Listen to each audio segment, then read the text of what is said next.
কি ব্যাপার? কে আপনি? কাকে চান? আমি কে মানে? আপনি কে? কি? আমি কে মানে? আপনি আমার বাসায় এসে আমাকে জিজ্ঞেস করতেছেন আমি কে? আপনি কে সেটা বলুন। কি বললেন আপনি? এটা আপনার বাসা? আপনি কি পাগল হয়েছেন নাকি? কোত্থেকে আসছেন? আমি তো এটাই বুঝতে পারতেছি না, আপনি আমার বাসার মধ্যে কি করতেছেন? এটা আপনার বাসা? তাই আপনি কি পাগল নাকি নেশা করে আসছেন? হ্যাঁ, আপনার কথা শুনে তো মনে হচ্ছে নেশা করে এখানে আসছেন। এটা আপনার বাসা না, এটা আমার বাসা। যান এখান থেকে, যান। আপনি ভালো করে খুঁজে দেখুন আপনার বাসা কোথায়। যান এখান থেকে। কি বললেন আপনি? আমি নেশা করছি? দেখুন, কথাবার্তা সাবধানে বলেন। আমি কোনো নেশা টেশা করিনি। আপনার কথা শুনে মনে হইতেছে আপনি নেশা করছেন। আপনি আমার বাসার মধ্যে কি করতেছেন? আপনার সাহস দেখে না আমি রীতিমতো অবাক হয়ে যাচ্ছি। আপনি আমার বাসার সামনে এসে আমাকে বলতেছেন নেশাখোর। আর আমার বাসায় আমি থাকবো না তো কে থাকবে? এটা আমার বাসা, আর আমার বাসায় আমি থাকবো, এটাই স্বাভাবিক। দেখুন, আমি আপনাকে ভালোই ভালো বলতেছি, আপনি এখান থেকে যান। এটা আপনার বাসা না, এটা আমার বাসা। যান এখান থেকে। আরে বাবা, এই ফ্ল্যাট আমার, এই বাসা আমার। আমি কোথায় যাব? আমি তো কোথাও যাব না। 2 বছর আগে আমি আমার স্ত্রীকে এখানে রেখে সরকারি কাজে দেশের বাইরে গিয়েছিলাম। এখন 2 বছর পর এসে দেখছি আপনি কোথেকে আসছেন? উড়ে এসে জোরে বলতেছেন এটা আপনার বাসা। তাই আপনি বারবার বলতেছেন এটা আপনার বাসা, এটা আপনার বাসা। আমি আপনাকে বললাম না এটা আপনার বাসা না, এটা আমার বাসা। আপনার কথা শুনে এখন আমার সত্যিই মনে হচ্ছে আপনি আসলে একজন মাতাল। মদ খেয়ে এখানে মাতলামি করতে আসছেন। এখান থেকে যান, অন্য কোথাও গিয়ে মাতলামি করেন। যান এখান থেকে। আমি কোথাও যাব না। এটা আমার ফ্ল্যাট, আমার বাসা। আমার বাসা ছেড়ে আমি কোথাও যাব না। আমার স্ত্রী কোথায়? আপনার স্ত্রী মানে? আপনি যে বারবার বলতেছেন এটা আপনার বাসা, এই বাসায় আপনার স্ত্রী থাকে। এই, কে আপনার স্ত্রী? আপনার স্ত্রী কি? হ্যাঁ, আমার স্ত্রীকে মানে? আমার স্ত্রী শিখা। শিখা কি? শিখা আপনার স্ত্রী মানে? শিখা কিভাবে আপনার স্ত্রী হয়? শিখা আমার স্ত্রী। শুনুন, আপনার মতো মানুষকে না আমার খুব ভালো করে চেনা আছে। হয়তো কারো কাছ থেকে নাম জেনে আসছে, এটাকে কিছুই এসে এখন বাসার বুঝলাম ভিতরে না। ঢুকবে, এখানে দেখি বাসা ঢুকে নিয়ে টাকা পয়সা, ঝগড়া স্বর্ণ লাগিয়ে গয়না যা দিবে কিছু এরা। আছে সবকিছু চুরি করে তারপর পালাবেন, তাই না? সেই সুযোগ না আমি আপনাকে দিব না। আমি থাকতে সেই সুযোগ আপনি পাবেন না। এখান থেকে যান, তা না হলে আমি এখন আপনার গায়ে হাত তুলব। এই, আপনি কি বলতেছেন? আপনার মাথা ঠিক আছে? শিখা আপনার ওয়াইফ মানে? আরেকটা কথা কি বললেন? আমি চুরি করতে আসছি?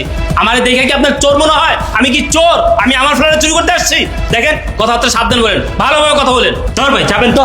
আরে আজব তো, কথা নয় বার্তা নয়, হুট করে বাসার ভিতরে ঢুকে যায়। আরে এই মেয়ে, শিখা, এই শিখা, শিখা।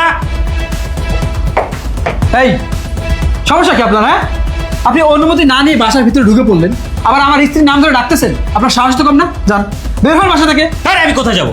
আপনি তো একটা আজব ক্যারেক্টার ভাই। আপনি বাসা ঢুকছেন কেন? আপনি বাসার মধ্যে কি করেন? বেরোন, বেরোন বাসা থেকে। আমি কি করি মানে? এই, আমি যে আপনাকে কতবার করে বললাম এটা আমার বাসা, আমার বাসা। আপনার কানের ভিতরে জানি, আপনার সাহস দেখে আমি অবাক হয়ে যাচ্ছি। আপনি আমার বাসার ভিতরে ঢুকে আমাকে বলতেছেন বাসা থেকে বেরিয়ে যেতে। এই লোকটা আসলে পাগল হয়ে গেছে। এই মিয়া, আপনি কি মেন্টাল হসপিটাল থেকে আসছেন নাকি? হ্যাঁ, আমার বাসা থেকে আপনি বলতেছে আমার বেরিয়ে দিতে? আপনি কোত্থেকে আসছেন? কোত্থেকে আসছেন? বের হবেন নাকি পুলিশে ফোন দেবো? কোনটা? আজব তো, আপনি আমার বাসার ভিতরে ঢুকে আমাকে থ্রেট দিচ্ছেন। এটা আমার বাসা, আর আমার বাসা থেকে আমি কোথাও যাব না। আপনি বের হন। আপনি কেন আমার বাসার ভিতরে ঢুকছেন? যান, বের হন। হেৎ! এখন দেখা যাবে কে বের হয়। হ্যাঁ, শিখা, শিখা। রুবেল, তুমি? শিখা, কি ব্যাপার? তোমার এই অবস্থা কেন? তুমি প্রেগনেন্ট কিভাবে? কি ব্যাপার শিখা? এই লোকটা কি? আর উনি তোমার নাম ধরে এভাবে বলতেছে কেন? আর তুমিও ওনার নাম জানো? উনি কে? তুমি কোন আগে চিনো? চুপ থাকো না তুমি একটু। আমি চুপ করবো মানে? আমি কেন চুপ করবো? তুমি আমাকে বলো, এই লোকটা কে? ওনার সাথে তোমার কিসের সম্পর্ক? কি হয় উনি তোমার? কি ব্যাপার? তুমি চুপ করে আছো কেন? কথা বলো। জি স্যার, ও আমার প্রথম স্বামী। কি? উনি তোমার প্রথম হাজবেন্ড? তার মানে তোমার আগে বিয়ে এটা হয়েছে? কি হলো? বেটি রেবলা তুমি দুইটা এই সব স্বামী। কথা আমাকে বলো। আবার বেটি পেয়ে তুমি গেলে, সবকিছু এটা আমার কি কাছে সম্ভব? গোপন রেখে তুমি আমাকে বিয়ে করেছো? হ্যাঁ জি স্যার, আমার আগে একটা বিয়ে হয়েছে।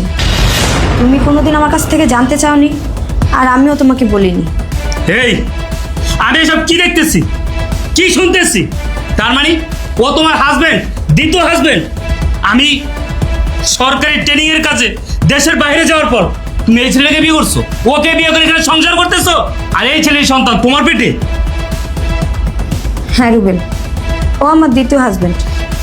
তুমি যখন আমাকে রেখে 2 বছর আগে সরকারি কাজের জন্য ট্রেনিংয়ে বাইরে গেছো, তোমার কোনো খোঁজ খবর আমি পাচ্ছিলাম না। তোমার সাথে আমার কোনো যোগাযোগও ছিল না। আমি তো ভেবেছিলাম তুমি আর কোনোদিন হয়তো বাংলাদেশে আসবে না। তুমি বেঁচে আছো না মরে গেছো আমি সেটাও জানতাম না। তার মাঝে ওর সাথে আমার ফেসবুকে পরিচয় হয়, ওর সাথে আমার কথা হয়, কথা হতে হতে ওর সাথে আমি সম্পর্কে জড়িয়ে যাই। তারপরে ওকে আমি বিয়ে করি, 2 বছর ধরে আমরা সংসারও করছি। কি বললে তুমি? মাত্র 2টা বছর? এই 2টা বছর তুমি আমার জন্য অপেক্ষা করতে পারলে না? একটু অপেক্ষা করতে পারলে না? মাত্র তো 2টা বছর। আরে ভালোবাসার মানুষের জন্য সারা জীবন মানুষ অপেক্ষা করে, আর তুমি 2টা বছর অপেক্ষা করতে পারলে না? তুমিও সবসময় বলতে যে তুমি আমাকে অনেক ভালোবাসো, আমাকে ছাড়া তুমি বাঁচতে পারবে না, থাকতে পারবে না। তাহলে এগুলো আমি কি দেখতেছি? আমি সরকারি ট্রেনিং এ দেশের বাইরে যাওয়ার পরই তুমি আরেকটা ছেলেকে বিয়ে করে ফেলছো। বাহ বাহ বাহ, আবার তারই সন্তান তোমারই পেটে। এসব আমি কি দেখতেছি? আমি তো কল্পনা করতে পারতেছি না যে তুমি এরকম করতে পারবে, আমার সাথে তুমি এটা করতে পারলে। ছি শিখা,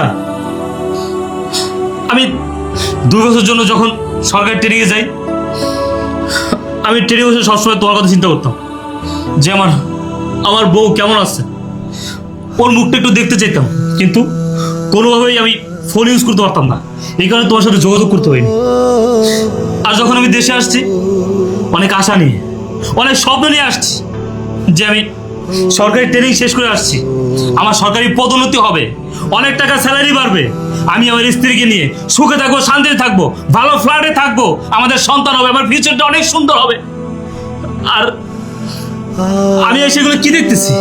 তুমি আরেকটা ছেলেকে বিয়ে করে 2 বছর ধরে এখানে সংসার করতেছো, তারই সন্তান তোমারই পেটে। তুমি এটা আমার সাথে কি করে করতে পারলা? করবো না তো কি করব? তুমি 2 বছর আগে আমাকে রেখে সরকারি কাজে ট্রেনিংয়ে বাইরে চলে গেছো। তুমি কি আমার কোনো খোঁজ খবর নিয়েছিলে? আমি বেঁচে আছি না মরে গেছি, আমি খেয়েছি নাকি না খেয়ে আছি, কখনো নিয়েছো খোঁজ খবর? কখনো নেওনি। আমিও তো তোমার কোনো খোঁজ খবর পাইনি। আমি তো এটাও জানতাম না যে তুমি বেঁচে আছো না মরে গেছো, তুমি কি বাংলাদেশে আসবে কি না। আমি কি করে তোমার জন্য অপেক্ষা করতাম তুমি বলতে পারো? আমি তো একটা মেয়ে মানুষ, আমার কি কোনো চাহিদা নেই, আমার কি কোনো চাওয়া পাওয়া নেই? আমি কতদিন তোমার জন্য অপেক্ষা করতাম। শোনো, আমার একটা সঙ্গীত দরকার ছিল, আমার সামনে ভবিষ্যৎ পড়ে রয়েছে। আমি কি তোমার জন্য তোমার অপেক্ষা করতে করতে আমার ভবিষ্যৎ শেষ করে দিতাম? তাই ওকে আমার ভালো লেগেছে, ওর সাথে আমি কথা বলেছি, ওর সাথে আমার সম্পর্ক হয়েছে, তাই ওকে আমি বিয়ে করেছি। কারণ হচ্ছে আমার একটা সঙ্গীত দরকার ছিল, ওকে আমার খুব প্রয়োজন ছিল, এই জন্য আমি ওকে বিয়ে করছি। আমি বিয়ে করে 2 বছর ধরে সংসারও করছি, ওর সাথে আমি ভালো আছি, সুখে আছি।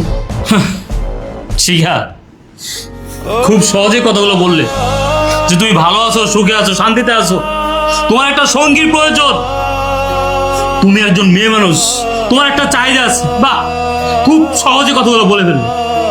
আর আমিও তো একজন মানুষ, আমি তো রোবট না, আমারও তো চাহিদা আছে। আমি সরকারি ট্রেনিংয়ে বাইরে গেছি কেন গেছি?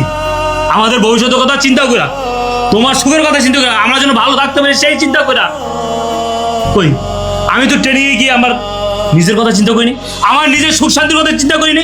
আর আমি তোমার সুখ শান্তির কথা চিন্তা করে আমার নিজের সুখ শান্তি বিসর্জন দিচ্ছি।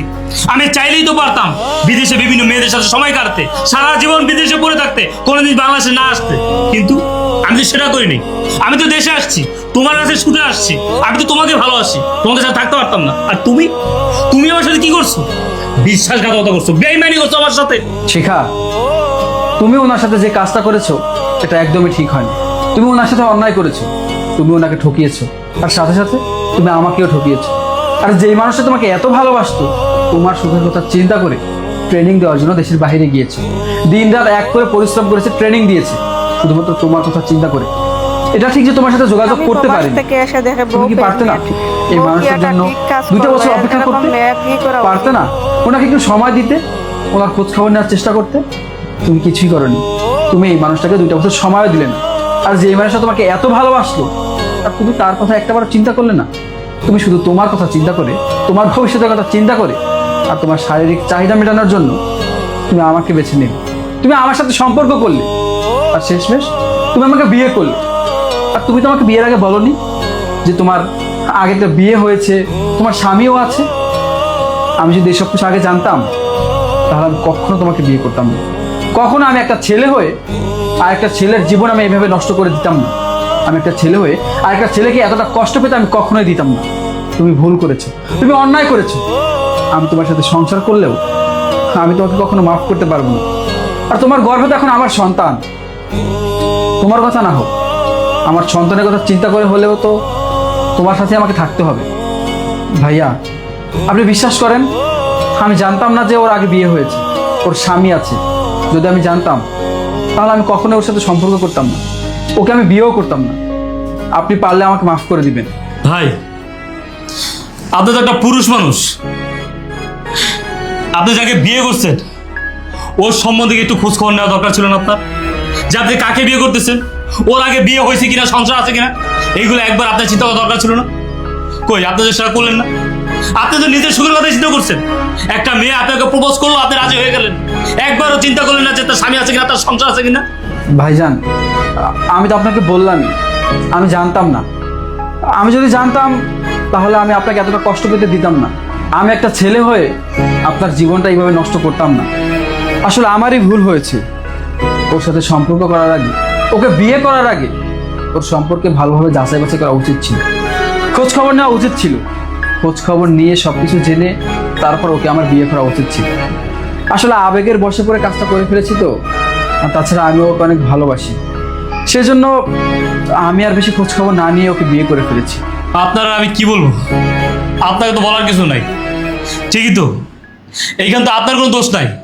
আপনি তো আর জানতেন না যে ওর বিয়ে হয়েছে, ওর স্বামী আছে, সংসার আছে, আপনি তো আর জানতেন না। আপনাকে তো আমার কিছু বলার নাই যেখানে আমার স্ত্রী ঠিক নাই।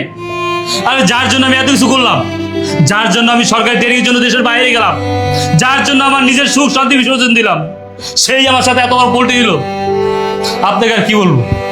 যাই হোক ভাই, আপনারা যা করছেন একদম ঠিক কাজ করছেন, ভালো কাজ করছেন। শিখা, যা করছো একদম ঠিক কাজ করছো। আমার জন্য ওয়েট করে লাভ কি বলো? টিচারের সাথে তোমার জীবনটা লাস্টে নষ্ট হয়ে যেত। বউ এটা কি করে একটা কাজ করতে করো, পারলো? এই ফ্ল্যাটটা তো আমার, এই ফ্ল্যাটটা আমার নামে। আমি অনেক কষ্ট করে নিজের অনেক কষ্টের টাকা এই ফ্ল্যাটটা আমি কিনছি। তোমরা তো আর এই ফ্ল্যাটে থাকতে পারো না। যেহেতু আমি চলে আসছি, প্লিজ তোমরা আমার বাড়ি থেকে চলে যাও। আমি তোমাদেরকে আর দেখতেছি না, তোমার এই মুখটা আমি আর দেখতেছি না। বের হয়ে যাও প্লিজ, বের হয়ে যাও। হ্যাঁ ভাইয়া, আপনি ঠিকই বলেছেন। এটা যেহেতু আপনার বাসা, আপনার বাসায় তো আমাদের থাকার কোনো অধিকার নেই। আমরা এখান থেকে চলে যাব, আপনার বাসায় আর থাকবো না। আর এখন যেহেতু শিখা আমার স্ত্রী, ওকে নিয়েই তো আমাকে থাকতে হবে।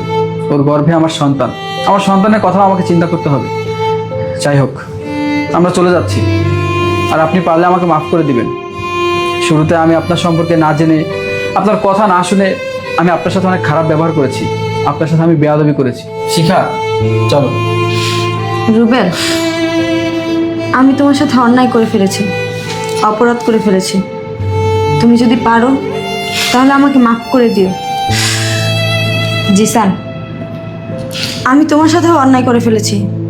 আমার যে আগে একটা বিয়ে হয়েছে, সেটা তোমার কাছ থেকে গোপন করে তোমাকে বিয়ে করেছি। তুমি আমাকে মাফ করে দিও। চলো।